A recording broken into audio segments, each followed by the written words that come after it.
Man, oh man. It is May 4th, 2024. It's a beautiful Saturday morning. I just got off work.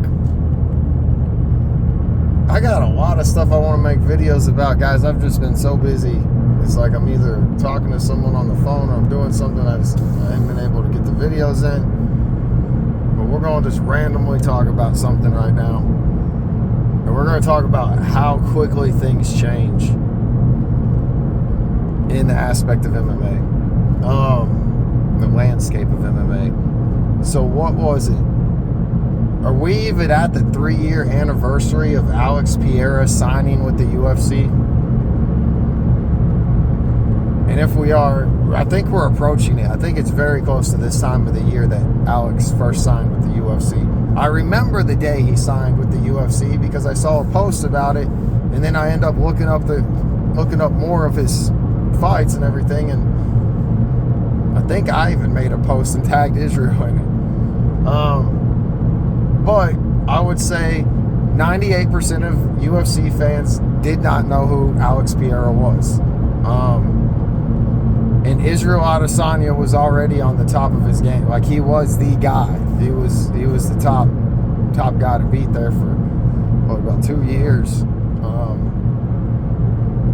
You got to think Kamaru came up, and so did Francis while Izzy was there. And they lost before Izzy. Well, I guess Francis left. The Francis thing, man, he's not as... that hype behind him is not as real as it should be. Or there's more hype than what is deserved, in my opinion. But we're getting off track. All right, so talking about Israel, we just had UFC 300. Israel thought he was going to be the main event. And just think of that. Israel lost the main event position for UFC 300 because his opponent turned it down. Duplessis didn't want to fight. Duplessis turned it down. Israel didn't get to be in the main event. Israel didn't even get a fight. Think of how much control has been lost for Israel in that aspect. In addition to that, look how it's flip-flopped. Izzy tried to go up to 205. He tried to do the double champ. I almost wish he didn't, because when he did, it sort of sent everyone on a spiral. Everyone is doing it now, and I'm sick of it. It's lost its value. You shouldn't be able to do the double champ crap stuff. There should be some sort of requirement about defending your belt. But anyways, Israel went up and fought Yan. He lost. Came back down and defended his belt a couple more times, and he lost his belt to Alex, who then goes up and wins the 205 belt and defends it. So Alex has now surpassed Izzy in accomplishment. Alex is now a two-weight division world champion. He has 3 wins over Israel as compared to Israel's 1. Israel himself was saying no rematch. Alex tried to call for it. That's always something that's always a sign to me. When someone won't, it's not necessarily the match, but when someone thinks they're better and they won't compete or test themselves in the sense of proving it, it's like you kind of already know where the edge lies most of the time. But man, that's just really interesting to me. Now I would say Alex doesn't even promote like Izzy does. Like, Alex, as far as I know, he could have a podcast, but he's not English isn't his primary language, so it's not doing what Izzy's does if he does have one, at least as far as I know. But through Alex's persona, like how they've sort of gave him that rock image, the stone face thing. Fans have fallen in love with him, and he doesn't have to do much to garner attention anymore. I would almost say he's got more fans than Israel does. Maybe not quite yet. I would say in the strong fight community, though, like of those hardcore fans, more of us lean towards Alex now than Israel, which is crazy, because like I even feel that way And I was big on Israel, man. I was big on Israel. But how quickly that can change. And all that really changed is Izzy lost to Strickland. That's literally all that's happened. Izzy lost the belt to Strickland. He hasn't had any other fights since. Alex has just been winning his fights. It's crazy. And then in the mix of this, Alex is trying to go to heavyweight. Alex is going to mess around and be a 3-division champion, which would be a real accomplishment. That's some stuff like BJ Penn would do. I don't know. That's just kind of on my mind how quickly, and I guess we see it in all sports, how much fans aren't loyal. I really get annoyed with people, and I do it too. We'll be like, oh, this guy sucks, when we know we're not out there putting in the work that guy is or anything. You know what I mean? Like, when you put yourself in comparison to them, it's hard not to be a fan of everyone, I guess, in a way. But I don't know. And how easy influence is, like, in the same mix of this as we're talking about Israel kind of losing his hype, so is Conor.